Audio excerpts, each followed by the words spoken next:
भारतीय कम्युनिस्ट पक्षातर्फे देशव्यापी संपात रास्ता रोको आंदोलन। सुरगाणा तालुक्यात ओला दुष्काळ जाहीर करा। माजी आमदार जीवा पांडू गावित। सुरगाणा तालुक्यात 2 महिने संततधार पावसामुळे पेरण्या झालेल्या नाहीत। खरीपाची शेती पूर्णपणे उद्ध्वस्त झाली आहे। त्यामुळे शासनाने त्वरित दखल घेत ओला दुष्काळ जाहीर करावा। तसेच केंद्र सरकारची कामगार शेतकरी विरोधी धोरणे हाणून पाडा असे प्रतिपादन भारतीय कम्युनिस्ट पक्षातर्फे आयोजित देशव्यापी संपात मार्गदर्शन प्रसंगी माजी आमदार जेपी गावित यांनी केले।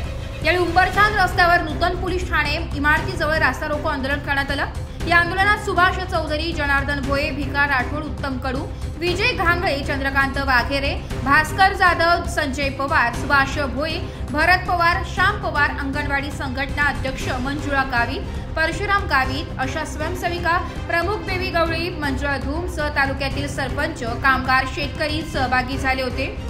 माजी आमदार जेपी गावित यांनी मार्गदर्शनपर भाषणात केंद्र सरकारने कामगार श्रम संहिता विरोधी केलेले 4 कायदे हे अन्यायकारक आहेत। जनसुरक्षा कायदा हा जनतेच्या विरोधात आहे। सर्वसामान्य जनतेच्या अभिव्यक्ती स्वातंत्र्यावर गदा आणणार आहे।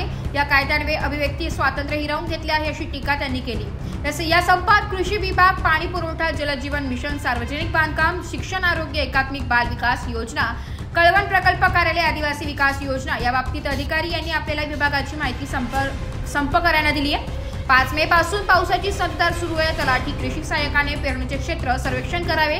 खरीप हंगामात शेती केली जाते, केवळ एकच पीक घेतले जाते याचा अहवाल शासनाकडे सादर करावा अशी मागणी केली आहे। आदिवासी विकास विभाग व समाज कल्याण विभागाचा निधी लाडक्या बहिणींना देण्यासाठी वापरला जातो। वनजमिनीची मोजणी केली जात नाही। प्रमाणपत्र वर क्षेत्र आहे तेवढी मोजणी न करता कसद असलेली ताब्यातील जमीन मोजून मिळाली पाहिजे, त्याचा सातबारा तयार झाला पाहिजे। अंगणवाडी कार्यकर्ते, आशा, पोषण आहार कर्मचारी यांना वेतनानुसार पगार देण्यात आला पाहिजे। पावसामुळे पेरणी होऊ शकली नाही। सतत अतिवृष्टीमुळे पिके धोक्यात आली आहे। शासकीय आश्रमशाळेत शिक्षण नसल्याने विद्यार्थ्यांचे शैक्षणिक नुकसान होते। त्वरित शिक्षकांची नेमणूक करावी। पाणी पुरवठा, जलजीवन मिशन योजनेत निकृष्ट दर्जाची कामे झाली आहेत, त्यामुळे शासनाच्या पैशाचा गैरव्यवहार झालाय। कागदोपत्रीच योजना झाल्यात, याची सखोल चौकशी करून ठेकेदारांवर कठोर कारवाई करण्यात यावी अशी मागणी सुभाष चौधरी यांनी केली आहे। संपात शेकडो शेतकरी, कामगार, अंगणवाडी सेविका, पोषण आहार कर्मचारी सहभागी झाले होते। यावेळी तहसीलदार रामजी राठोडसह तालुक्यातील विविध खात्याचे अधिकारी उपस्थित होते। नाशिक लोकशाही न्यूजसाठी प्रतिनिधी रतन चौधरी, सुरगाणा। आपला म्हैसमाळ फाटा ते हस्ते फाटा ह्या रस्त्याला गाडी जाणं अवघड आहे। हे रस्ते कोणी केले? हे पीडब्ल्यूडी वाल्यांनी केले की नाही?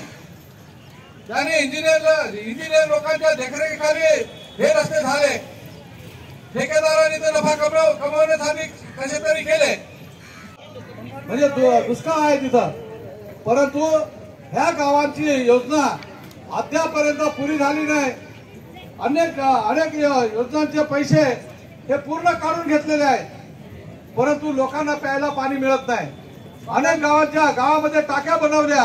पंगार नाही साहेब, पंगार नाही। हा पंगार नाही, त्याच्यात आहे, ऐकलंय पंगार नसतात, कारण त्याला पण माहित आहे दरवर्षी तिथं कुठंतरी, आणि म्हणून पंगार